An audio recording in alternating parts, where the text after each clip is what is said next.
Welcome to Get the Balance Right, a podcast for creative entrepreneurs looking to grow their business in a healthy, sustainable way. I'm your host, Heather Zeitzwolf, CPA and business advisor. Each week, you will learn actionable steps to streamline your processes, increase your profits, and make a bigger impact as a purpose-driven leader. Join me in conversations with CEOs and renegades in digital media, marketing, advertising, and design. Want to ignite your passion for business? Then let's get started. Hello, and welcome to another episode of Get the Balance Right podcast. I am your host, Heather Zeitzwolf. If this is the first time you've listened to this podcast, well, thank you for joining the party. However, if you've listened before, then I'm excited to tell you about a new thing I'm introducing on the podcast. But before I do, I want to give you a little bit of a backstory. So for the last few months, I have been in the Thought Leader Academy, which is a group mentoring program that Carol Cox from Speaking Your Brand offers. The focus of the group is to create a signature speech and support the members to develop their own framework. My framework is a business framework built around the idea that business is like three hearts that beat as one. The framework was built around 4 P's: passion, process, profit, and purpose. And each of these in my framework are represented by hearts. I know, cute, right? These hearts are like the lifeline of the business. It's what makes the whole thing run or beat or whatever analogy you want to use. I've developed the framework into 4 more sections. Okay, it's getting a little complicated. Graphically, the extended framework looks like a uterus and ovaries. Yeah, you can check it out in the show notes. But the concept works no matter what body parts that you might have, so don't worry. My framework allows you to get to the core of your business's passion. It helps you tighten up your processes, increase your profits, and allows you the time, energy, and knowledge you need to lead a purpose-driven business. Can you guess what I'm calling this framework? It took me a while to figure this one out, but conjuring up my true Libra spirit, it's called Get the Balance Right. I don't know why it took me so long to figure that one out. Here's what we're going to do. Each week on the show, we will dive into the various aspects of the framework to give you actionable tips which you can start implementing in your business each week. So my framework is here to serve you. You can view the framework by visiting my blog or clicking the links in the show note. On today's show, we are going to discuss value proposition. In regards to my framework, this is located in the center heart driven by the entrepreneur's passion. All right, so you might be wondering, what is a value proposition? Or you're like, I went to school, I studied marketing and advertising, I know all about value proposition, give me a break. But let's just make sure we're all on the same page. According to entrepreneurship.org, a value proposition defines the benefits your company's products and services offer to the customer. Okay, a different interpretation of that, slightly different, is from Investopia.com. They claim a value proposition refers to a business or marketing statement that summarizes why a consumer should buy a product or use a service. For me personally, the value proposition is slightly different. I think it should be the ultimate reason why someone would buy what you're selling over anyone else. To me, it's where your brand identity converges with a product or service to create a unique offer. I feel it's one of the most important aspects of your business, and therefore at the center of my framework, directly relating to the entrepreneur's passion. Let's reflect on value proposition for you. Thinking about your own products and services, what is your value proposition? What separates you from your competition? Why would someone want to purchase what you have to offer if they could find it cheaper somewhere else? A great way to develop your value proposition is to think about companies who do it best. One of my very favorite companies is Swatch. Yes, Swatch. Remember those?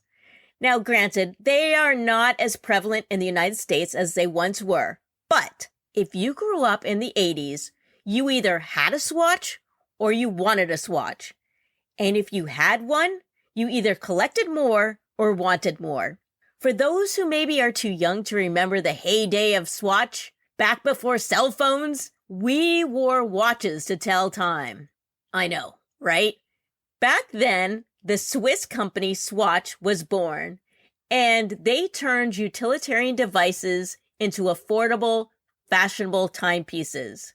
With their colorful bezels and straps, the Swatch became a symbol of the 80s, like the Rubik's Cube, jelly bracelets, and the Cabbage Patch dolls. The common assumption is that the company's name came from a combination of Swiss and watch, but it actually stands for second watch. Swatch, second watch. I know this piece of trivia because in one of my careers, I was a store manager for Swatch. It was a dream come true. Let me tell you, I was a longtime collector and super fan of Swatch. In fact, I wasn't alone in my craziness for Swatch. The globe is actually filled with people who love their products on a cult-like level. I believe that this devoted fan base lives on due to Swatch's value proposition. Although their watches have a patented design that you won't find anywhere else, I don't think that's their value proposition. I think their value proposition goes far beyond their unique fashion statement. I think their value proposition is more of an emotional state of mind, and this emotional state of mind is the core of Swatch. In fact, the company has a name for it. Swatch calls it vibe. Now, if you've ever worked for Swatch, you would know all about the vibe. The vibe is ingrained in you if you work for Swatch. It's what made Swatch a blast to work for. The vibe is actually intangible, but can be defined as fun, edgy, and whimsical, all wrapped into one thing that's also known as being Swatchy. Therefore, Swatch's value proposition isn't just a cool watch. It's a transformed state of mind. If you put on one of their watches, you step into that vibe. So no matter if the Swatch design is sporty, executive, glamorous, artsy, or minimal, what truly separates Swatch from their competition is their Swatchy vibe. Thinking about your products and services, how does this relate to you? What separates you from your competition? What's your form of vibe? What is your true value proposition? Is it something intangible like the vibe? If you need some help figuring out your value proposition, I highly recommend that you use the Value Proposition Canvas. This was designed by the Strategizer Group. They have a book series and a website. And again, I'll have a link in the show notes to one of these canvases. They have a whole series of books that are really great that can help you flesh out your ideas of your value proposition and how that works into your whole business. If you feel like you need some help developing your value proposition, well, guess what? I love helping people with that. You can book a strategy session with me and we can dive deep into that. But today, to further discuss this important topic of value proposition with me is my guest, Lisa Princic, who is the host of the Scaling Deep podcast. Besides hosting a podcast, Lisa is a business strategist who focuses on clients who want to generate recurring revenue through membership sites. So if you've ever thought about having a membership, oh my, you need to contact Lisa. Lisa runs an online community called the Membership Lounge, where she offers ongoing support to her clients. Cool, right? Lisa is also the brainchild and organizer of an upcoming free online event called the Profitable Membership Summit, which will feature amazing speakers, including Nikki Rausch, who was on our podcast on episode 32. The summit is coming up. Depending on when you're listening to this, it's being held February 23rd through the 26th, 2021, and you can sign up for the summit through the link in the show notes. Okay, are you ready to go deeper into the topic of value proposition? All right, here is my conversation with Lisa Princic. Lisa, thank you so much for being on Get the Balance Right podcast. You're welcome. I'm so happy to be here. This is exciting. You are what I would call a triple threat: a mom, a podcast host, and an entrepreneur. For the people in the audience that don't know who you are, beyond those labels, can you tell a little bit about yourself? Okay, so that is a lot, isn't it? Yes, I am a mom and I am an entrepreneur. How long have you been a mom? My son is 9. I only have one. It gives me a little bit more flexibility to be less of a manager and more just of a little buddy to a really cool dude. That's awesome. Oh, yeah, I've got cats. What I do is I'm a business strategist, and I would say I mostly help people design their ideal business. Today's topic is going to be one of my favorites, which is a value proposition. As an entrepreneur, it can be such a struggle to figure this out, this value proposition, but it's one of the most important elements of a business. Just so that we're all on the same page, can you explain what you mean by value proposition? It's the foundation of why we would be in business. It's the container for what is the value, what do people want, what do they get out of buying it, and how much is it worth to them. So it really is the container of that sort of DNA of our businesses. And that's why we need to work really hard to figure out what that is. And then the unique part that often people will say the unique value proposition or the unique selling proposition really comes down to the fact that you can have a value proposition, but if it is exactly the same as everyone else, then it won't stand out. And you really just are competing completely on price.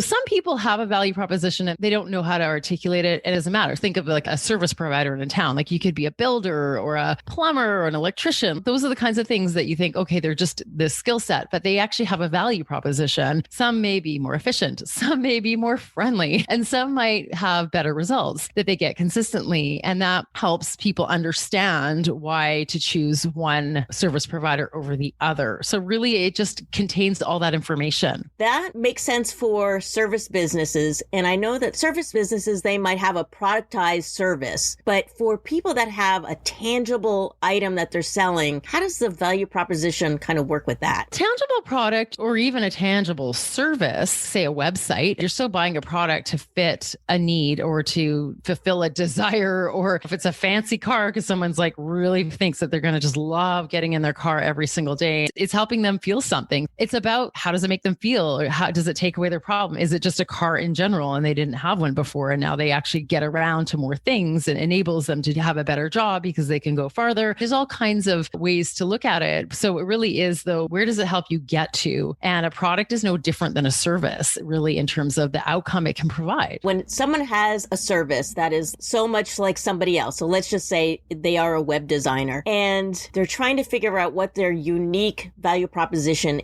is, how do you help clients with that? If you want to differentiate yourself from price, what are some different ways that you can go about doing that? Okay, so that is where it gets complex. And this is what people really struggle with, because if you are the service provider, you can create different outcomes. You could be a web designer and it could be very obvious that some of the designs look different than other people's designs, and you have a certain style and it appeals to a type of person, like a professional versus a clothing brand or something that's going to have a different look and feel. When you're a service provider, that's less of a tangible thing. You're really talking about yourself and you're trying to figure out what's unique and interesting about you. And that is, I think, where it gets really challenging, is that we can't often see the uniqueness in ourselves because we're so used to ourselves that we're not that interesting to us anymore. And what those important pieces are that do differentiate, that other people may gravitate towards. The other thing that is the other half of the value proposition is the who do you serve and how do you communicate to them? And that's the part where it's not about you, it's actually about them and how you express how you serve them and what you may do for them. Because for example, if you are a web designer who is helping people create a pretty site, that's really different than helping you capture more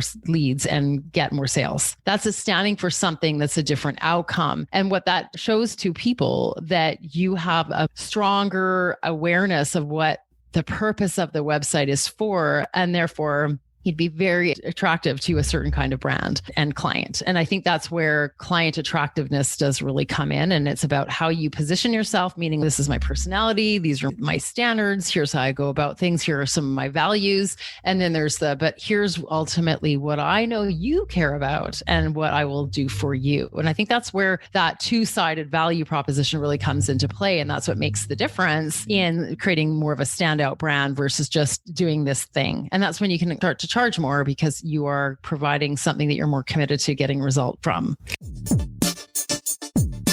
Hey there, this is Heather. I hope you're enjoying the podcast. And if you are, if you wouldn't mind, please hit the subscribe button now. That way you'll never miss an episode. All right, now back to the podcast.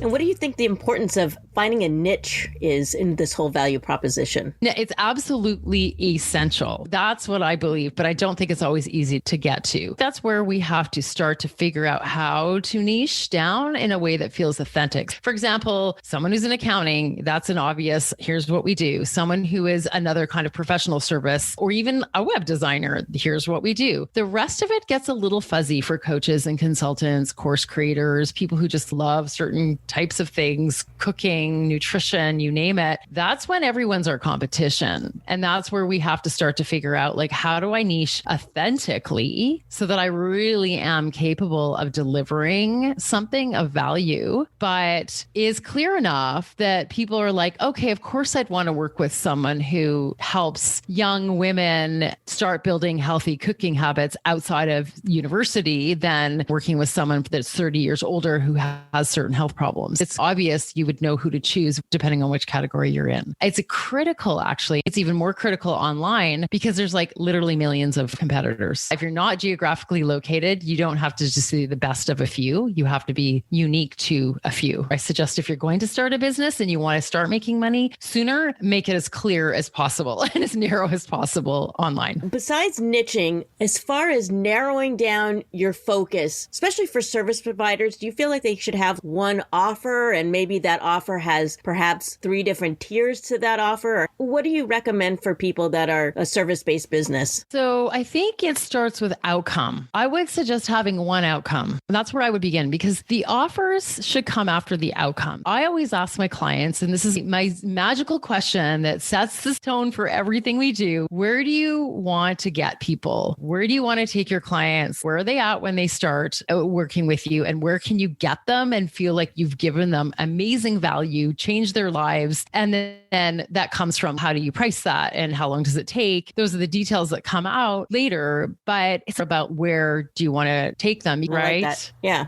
So what you were talking about is actually starting from the end and working back. I think this is a big struggle for people to try to figure out, especially when different clients have different needs and then the scope might change. It's really hard to cookie cutter certain things. I know what you mean. Like I wasn't able to sell a course or program that required everyone being at the same place at the same time with the same business model because that's not my clients. And that's why I really struggled with it because there wasn't anything I could launch. Every time I tried to launch something, I was like, oh, I'm in a program till January, get back to me then, or, oh, I can't this round, or, oh, I'm working this, or the people I would ask would not have enough in common with the other people. So I never really felt right. And I'm like, okay, how about a drop-in membership lounge, which is coaching based every month with other drop-in office hours pretty much, and then hot seats available. So it's going to give them that I'm struggling. I need to talk to someone. I need somebody to look at this. I don't know if it's good enough, like confidence boosting. That's what I need to give people. And it doesn't require everyone to start at the same time or everyone to show up. And that's how I priced it. So instead of pricing it for a higher amount, you'd get your value out of it for 3 sessions if it was like a private coaching session. And some of them might show up and there's no one else on the call. It's challenging. And until you have the audience of people who are all there waiting for something at the same time, try to figure out how to productize that service so that you still are selling a course or a program, but it's to one person at a time. Now, your membership, that is a great segue into this other thing that you were talking about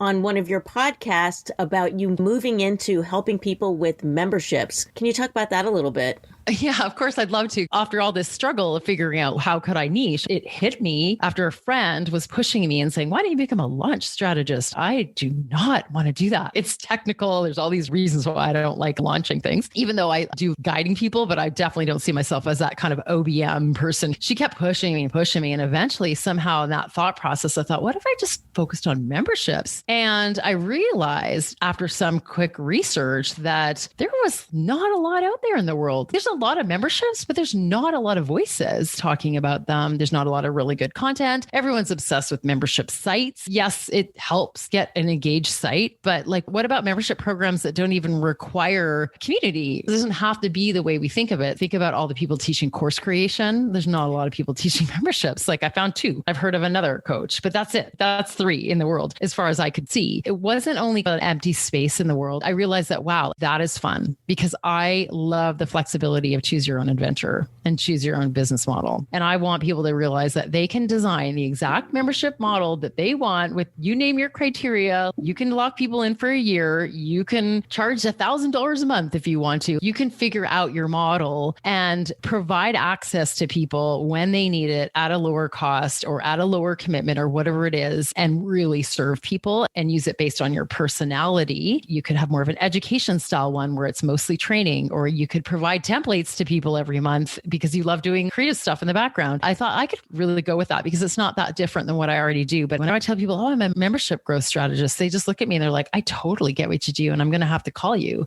That's very different than saying business strategist. So I just made one slight change in focus without really changing what I did. And all of a sudden, there's more clarity and there's more ability to remember, oh, I'm starting a membership. I'll need to pay attention. So that was a really fun move. And I tested it and I got a lot of feedback. I got a couple clients right away after posting a blog post. I was like, okay, I've got my validation. This is going to work. And I went for it. Now I'm hosting a summit on memberships called the Profitable Membership Summit, which is a really great kind of launch party to a new focus area. And it's a really great positioning opportunity for me to say, hey, I'm bringing together all this information and content. And therefore you can think of me when it comes to growing your membership program. When is the summit going to be?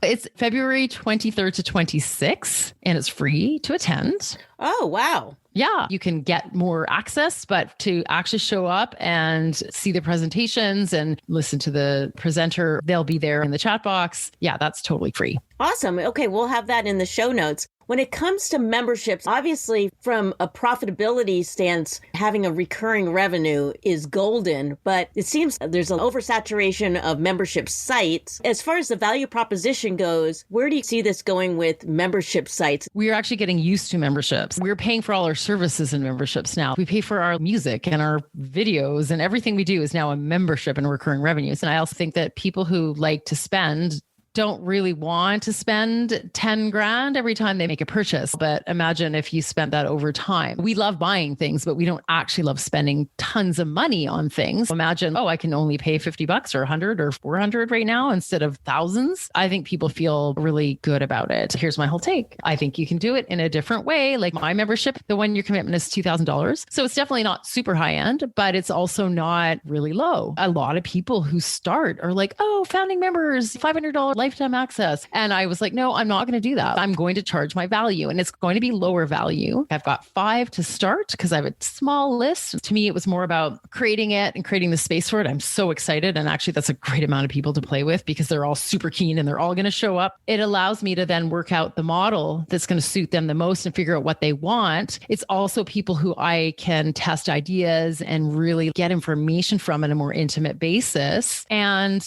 I'm doing it my way. So it's not a low price ticket thing. And I don't want to be worried about churn. So that's why everyone's in it for a year so far.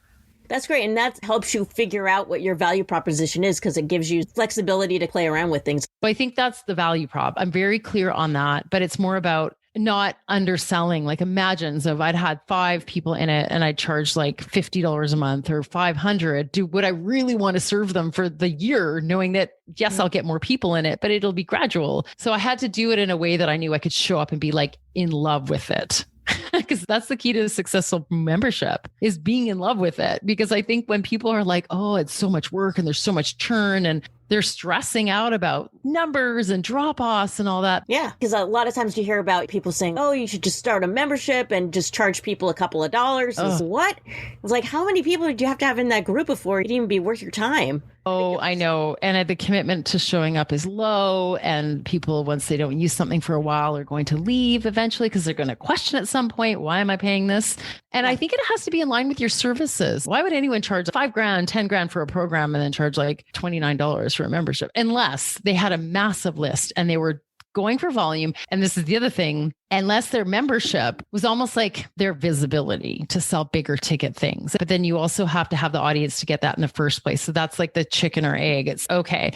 If you have an audience and maybe you have a large email list and maybe you have a huge podcast following, then a lot of those people will come on board and they'll be fans and then you can sell to them more directly. But if you don't, and you do have higher ticket programs, you might as well offer a higher ticket service because you're not going to get the volume. You can't get the volume if you don't have the audience. Like, you just can't, like, it just won't happen. So when someone says like, oh, start a membership, it's, yeah, that might be nice, but I could have sold a set of 5 people the same thing as I've sold 5 people at a different price point. And why would I have gone less? Because I don't think it would have brought on more people. Yeah. Does that like make sense? Because my audience isn't primed to buy cheap, like not cheap, but like really low cost things. That's not why they're on my list. Yeah. Unless you have this massive list, it doesn't really make any sense to devalue yourself like that. Yeah. It also depends on the goals of the business. What kind of ideal business model do you have? How do you ultimately want to like work with people and what really satisfies you in your business? Lisa, this has been really fascinating. Can you tell the folks how they can work with you? Yeah, absolutely. You can find me at scalingdeep.com. I do still sell private one-on-one coaching, like these 30-day business design with the membership lounge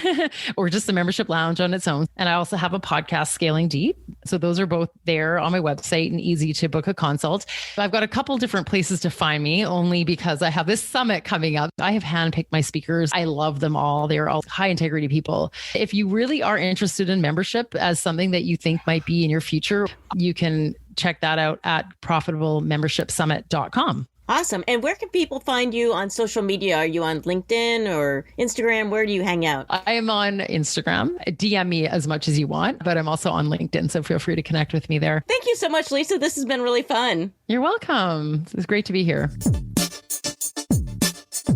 Hey, this is Heather. Thanks so much for listening to the podcast. If you found value in the show, I'd really appreciate it if you gave me a rating on iTunes or just simply tell a friend about it.